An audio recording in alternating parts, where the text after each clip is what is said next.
안녕하세요. 오늘 아주 흥미로운 기업 하나를 같이 파헤쳐 볼까 합니다. 바로 레미틀리 글로벌인데요. 아, 레미틀리요? 네. 네, 디지털 해외 송금 분야에서 정말 무섭게 성장하고 있는데, 이상할이 많지? 시장의 평가는 아직 좀 미지근하다는 이야기가 있어요. 특히 2025년을 기점으로 큰 변화를 준비하고 있다는데, 이게 과연 숨겨진 보석일지 한번 제대로 들여다보죠. 네, 사실 해외로 돈을 보내는 건 뭐랄까 오랫동안 참 불편하고 비싼 경험이었죠? 맞아요. 은행이나 이런 데는 수수료도 높고 시간도 오래 걸리고요. 그렇죠. 바로 이 지점에서 레미틀리 같은 디지털 네이티브 기업들이 이제 혁신을 만들고 있습니다. 어떻게 전통적인 방식을 바꾸고 있는지, 그리고 앞으로의 성장 가능성은 어떨지, 네, 이걸 살펴보는 건 분명 의미가 있을 겁니다. 그렇죠.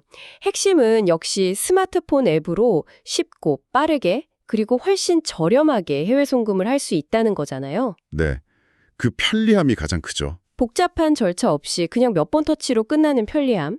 특히 북미에서 필리핀, 인도, 멕시코처럼 이민재들이 본국으로 돈을 많이 보내는 그런 주요 경로에 집중해서 빠르게 사용자를 늘려왔다고 들었어요. 맞습니다. 그런데 여기서 좀 흥미로운 점이 단순히 수수료만 낮춘 게 전부는 아니라는 겁니다. 아, 그래요? 네, 이 회사의 좀 영리함이 드러나는데요. 각 나라와 문화권의 특성을 정말 깊이 이해하고 접근했다는 점이에요. 예를 들어 단순히 앱만 영어로 만드는 게 아니라 현지 언어 지원은 기본이고 각 문화에 맞는 마케팅 메시지를 던지는 거죠. 아, 그냥 기술만 좋은 게 아니라 현지화, 거기에 공을 많이 들였다는 거군요. 그렇습니다. 그리고 더 중요한 건 돈을 받는 사람이 현지에서 편리하게 돈을 찾거나 받을 수 있도록 강력한 현지 지급 파트너 네트워크를 구축했다는 점입니다. 현지 파트너 네트워크요? 네, 은행 계좌가 없는 사람들을 위해 현금을 직접 수령할 수 있는 제휴 지점이라든지 아니면 모바일머니 지갑으로 바로 입금되는 옵션이라든지 이런 것들이요. 현재 이런 파트너십이 수십만 개 이상이라고 하니 보내는 사람뿐 아니라 받는 사람의 편의성까지 극대화한 거죠. 이게 바로 강력한 경쟁 우위이자 사용자 만족도의 비결이라고 할 수 있습니다. 와, 수십만 개요. 그 정도면 웬만한 시골에서도 쉽게 돈을 받을 수 있겠는데요? 그렇죠. 접근성을 확 높인 거죠. 기술 기반 회사지만 정말 땅에 발을 단단히 딛고 사업을 한다는 느낌이 드네요. 이런 노력 덕분인지 최근 실적 성장세가 정말 놀랍더라고요. 분기 총 결제 규모, 그러니까 레미틀리를 통해 오고 간 돈의 총액이 무려 185억 달러. 네, 185억 달러. 전년 대비 40%나 늘었다고요. 매출도 34%나 증가했고요. 네, 그 성장 속도는 정말 인상적이죠. 그런데 여기서 주목할 부분이 있습니다. 총 결제액 증가율 40%죠. 이게 매출 증가율 34%보다 더 높다는 점이에요. 그러네요. 거래된 돈은 더 많이 늘었는데 회사 수익은 그만큼 비례해서 늘진 않았다. 이 뜻이군요. 이건 왜 그런 건가요? 이게 바로 레미틀리의 어떤 공격적인 성장 전략을 보여주는 대목입니다. 의도적으로 송금 수수료나 환전 마진을 좀 낮춰서 경쟁사보다 더 매력적인 가격을 제시하고 있다는 신호로 볼 수 있습니다. 당장의 건당 수익보다는 더 많은 사용자와 거래량을 확보해서 시장 점유율을 빠르게 늘리는 데 집중하는 거죠. 아하, 이런 시장을 장악하는 게 우선이다. 약간 아마존이 초기에 수익성보다는 외형 확장에 올인했던 그런 전략과 좀 비슷하게 들리네요. 네, 맞습니다. 나중에 규모의 경제와 네트워크 효과를 누리겠다는 계산인 거죠. 그렇군요. 정확히 그런 맥락으로 이해할 수 있습니다. 물론 이런 전략 때문에 현재 순이익 자체는 크지 않거나 아직 적자인 상태일 수 있어요. 하지만 중요한 건 사업의 기본적인 수익 구조를 보여주는 총 마진율. 그러니까 매출에서 직접적인 서비스 제공 비용을 뺀 이익률은 60%에 달한다는 점입니다. 60%요? 와. 그럼 거래가 늘어날수록 돈을 벌 수 있는 잠재력은 엄청하다는 거네요. 그렇죠. 기반은 탄탄한 거죠. 지금은 그 벌어들인 마진을 대부분 마케팅이나 기술 개발, 신규 서비스 준비에 다시 쏟아붓고 있다는 거고요. 네, 그렇습니다. 전형적인 고성장 기술 기업의 재무 패턴이죠. 기반 사업의 수익성은 탄탄하게 갖추고 이제 미래 성장을 위해 적극적으로 투자하는 단계입니다. 그래서 지금 당장의 순이익보다는 미래의 성장 가능성, 그리고 잠재적 수익성에 더 주목해야 한다는 분석이 나오는 겁니다. 그렇군요. 기본적인 차력은 아주 튼튼한데 더 큰 도약을 위해 에너지를 비축하고 또 쏟아붓는 시기다. 이렇게 이해하면 되겠네요. 자, 그럼 그 더 큰 도약이라는 게 구체적으로 뭘까요? 특히 2025년이 중요한 변곡점이 될 수 있다고 하셨는데 어떤 새로운 성장 엔진을 준비하고 있는 건가요? 네, 크게 두 가지 축을 주목해 볼 필요가 있습니다. 첫 번째는 개인 고객을 넘어서 중소기업 SMB 대상 해외 송금빚 결제 시장으로의 진출입니다. 아, B2B 시장이군요. 개인 송금 시장도 물론 크지만 기업 간 거래는 규모가 훨씬 더 크지 않나요? 맞습니다. 비교가 안 되죠. 추산에 따르면 전 세계 B2B 국제 결제 시장 규모는 연간 10조 달러를 훌쩍 넘어섭니다. 10조 달러요? 와. 네. 개인 송금 시장과는 비교할 수 없을 정도로 거대한 시장이죠.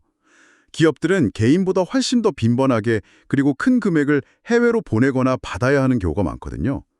그런데 이 과정 역시 기존 은행 시스템에서는 좀 비효율적이고 비싼 경우가 많아요. 그렇죠. 복잡하고요. 네.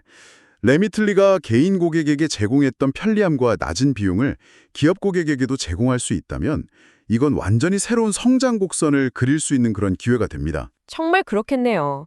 기업 고객은 한번 만족하면 잘 바꾸지 않는 경향도 있으니까 훨씬 안정적인 수익 기반이 될 수도 있겠고요. 네, 맞습니다. 2025년 이후의 성장을 기대하게 만드는 확실한 동력이네요. 그럼 두 번째 축은 뭔가요? 두 번째는 개인 고객을 위한 금융 서비스의 확장입니다. 바로 레미틀리 월렛이라는 디지털 지급 서비스 출시인데요. 이건 단순히 성금 기능을 넘어서는 개념입니다. 월렛이라면 제 앱 안에 제 돈을 넣어두고 쓸 수 있게 되는 건가요? 약간 페이팔처럼? 네, 비슷합니다.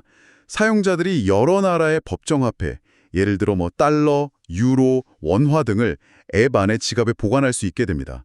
더 나아가서는 스테이블 코인 같은 디지털 자산까지도 이 지갑에 담을 수 있게 될 가능성이 있고요. 오, 그리고 이 지갑에 있는 돈으로 더 간편하게 송금하고 온오프라인 결제에도 사용할 수 있게 만드는 거죠. 와, 이건 단순히 송금 앱이 아니라 거의 국경 없는 디지털 은행 계좌나 마찬가지인데요. 그렇죠. 그런 방향으로 가는 거죠. 앱 하나로 환전, 송금, 결제, 자산 보관까지 다 되는 거네요. 네, 여기에 추가적인 금융 서비스들도 계획 중인 것으로 보입니다. 예를 들어 지금 보내고 나중에 결제, Send Now, Pay Later 같은 소액 신용 기능이라든지 아, BNPL 같은 거요? 네, 그리고 사용 실적에 따른 캐시백이나 리워드 프로그램 같은 것들이죠. 당장 현금이 좀 부족해도 급하게 가족에게 돈을 보내야 할 때 지금 보내고 나중에 결제 기능을 정말 유용하겠는데요. 네, 사용자 편의성을 높이는 동시에 플랫폼에 대한 어떤 충성도를 높이는 효과가 있겠죠. 특히 스테이블 코인 활용 계획도 좀 주목할 만합니다. 사용자가 자기 나라 돈을 앱 안에 스테이블 코인으로 바꾸거나 반대로 스테이블 코인을 현지 통화로 인출하는 과정을 더 매끄럽고 저렴하게 만들려는 시도예요. 아, 그게 잘 되면 수수료가 더 내려갈 수도 있겠네요. 네, 이게 잘 구현되면 국제 송금 수수료를 지금보다 더 획기적으로 낮출 잠재력이 있습니다. 그러니까 단순히 돈을 보내는 도구에서 돈을 관리하고 불리는 그런 종합 금융 플랫폼으로 진화하겠다. 이런 거군요. 맞습니다. 사용자들을 레미틀리 생태계 안에 완전히 묶어두려는 록인, 아주 큰 그림이네요. 정확합니다. 이것이 성공한다면 레미틀리는 단순한 송금 회사가 아니라 정말 차세대 글로벌 핀테크 플랫폼으로 자리매김할 수 있습니다. 더 많은 서비스를 제공하고 사용자와의 접점을 늘려서 한 번 들어온 고객이 떠나지 않고 계속해서 서비스를 이용하게 만드는 거죠. 자, 그럼 이렇게 엄청난 성장세를 보이고 있고 미래를 위한 야심찬 계획까지 있는데 왜 시장의 평가는 아직 상대적으로 낮다고 하는 걸까요? 현재 가치 평가는 어느 정도 수준인가요? 네, 그게 좀 의아한 부분일 수 있는데요. 현재 레미틀리의 시가총액이 약 39억 달러 수준으로 알려져 있습니다. 39억 달러? 네, 이걸 연간 매출액과 비교하는 주가 매출 비율 PS 레이시오로 보면 약 2.7배 정도인데요. PS 2.7배. 이게 높은 건가요? 낮은 건가요? 다른 성장 기업들과 비교하면 어때요? 연 30에서 40%씩 이렇게 폭발적으로 성장하는 기업에게 PS 2.7배는 상당히 낮은 수준으로 평가받는 경우가 많습니다. 아, 낮은 거군요. 네. 특히 기술 기반의 핀테크 기업이라는 점을 고려하면 더욱 그렇죠. 올해 예상 매출이 약 16억 달러 정도인데 지금 같은 성장세라면 앞으로 한 3년에서 5년 안에 연 매출 30억 달러 달성도 불가능하지 않다는 전망이 나옵니다. 연 매출 30억 달러. 아까 총마진율이 60%로 아주 높다고 하셨죠. 네, 60%였죠. 만약 회사가 좀 성숙기에 접어들면서 마케팅 비용 같은 걸 효율화해서 순이익률을 한 20% 정도까지 끌어올린다고 가정하면 네, 가정을 해본다면요. 30억 달러 매출의 20%면 연간 순이익이 6억 달러 정도가 되겠네요. 네, 그렇게 계산해 볼 수 있습니다. 연간 6억 달러의 순이익을 기대할 수 있는 회사의 현재 시가총액이 39억 달러라는 거죠. 그렇죠. 이걸 기준으로 미래 예상 주가 수익 비율을 계산해 보면 39억 달러 나누기 6억 달러, 약 6.5배 수준이 됩니다. PE 6.5배요. 보통 성장주들은 PE가 뭐 수십 배, 때로는 100배도 넘는 경우가 흔한데 6.5배라면 정말 이례적으로 낮게 느껴지는데요. 네, 상당히 낮죠. 시장이 이 회사의 미래 가치를 너무 보수적으로 보고 있는 걸까요? 아니면 뭔가 우리가 모르는 리스크가 있나? 뭐 리스크야 모든 투자에 있겠지만요. 그럴 가능성, 그러니까 저평가 가능성이 충분히 있다는 분석입니다. 시장의 레미틀리의 지속적인 성장 가능성이나 아까 말한 기업 송금, 월렛 같은 신사업의 잠재력을 아직 충분히 가격에 반영하지 못하고 있을 수 있다는 거죠. 아, 명백한 저평가 상태일 수 있다는 시각입니다. 와, 정말 흥미로운데요? 자, 그럼 정리를 좀 해보면 레미틀리는 첫째, 빠르게 성장하며 글로벌 송금 시장 점유율을 확대하고 있고 네, 성장세가 뚜렷하죠. 둘째, 기업 송금과 디지털 월렛이라는 강력한 신규 성장 동력을 장착 중이며 네, 미래 먹거리도 준비 중이고요.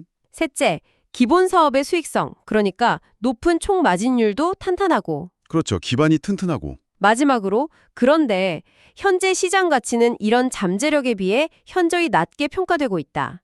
이 네 가지가 핵심 포인트네요. 네, 바로 그 점들 때문에 일부 투자가들 사이에서는 레미틀리가 소위 역발상 투자의 좋은 사례가 될 수 있다는 이야기가 나옵니다. 역발상 투자요? 네, 지금 시장의 모든 관심이 뭐 AI나 반도체 같은 아주 핫한 테마에 쏠려 있을 때 조용히 내실을 다지면서 성장하는 이런 기업의 가치를 먼저 알아보는 거죠. 마치 몇 년 전 지금처럼 이렇게 각광받기 전에 엔비디아를 눈여겨본 사람이 있었던 것처럼요. 아, 그래서 2025년에 사지 않아서 후회할 주식 이런 후보로 거론되는 거군요. 뭐 그런 표현까지 나오는 거죠. 높은 성장성과 낮은 밸류에이션이라는 투자 관점에서 보면 정말 매력적인 조합을 갖추고 있네요. 디지털 금융, 특히 송금 분야의 숨겨진 강자라고 할 수 있겠어요? 네, 금융혁신의 다음 단계가 어딜까 생각해 볼 때 단순히 뭐 화려한 기술 구호가 아니라 레미틀리처럼 실제 금융 인프라의 비효율성을 해결하고 비용을 낮추는 그런 실질적인 혁신에 있다면 이 회사는 그 중심에 설 잠재력이 충분합니다. 장기적인 성장 스토리를 믿으면서도 현재 가격 부담이 적은 대상을 찾는다면 충분히 주목해 볼 만하다는 의견이 힘을 얻고 있는 상황입니다. 오늘 이렇게 레미틀리 글로벌이라는 회사를 깊이 들여다보니까 왜 많은 분들이 주목하는지 알 것 같습니다. 정말 폭발적인 성장세, 디지털 금융 플랫폼으로의 진화라는 야심찬 비전, 그리고 그에 비해 아직은 좀 낮은 시장의 평가까지. 정말 흥미로운 기업임에 틀림없네요.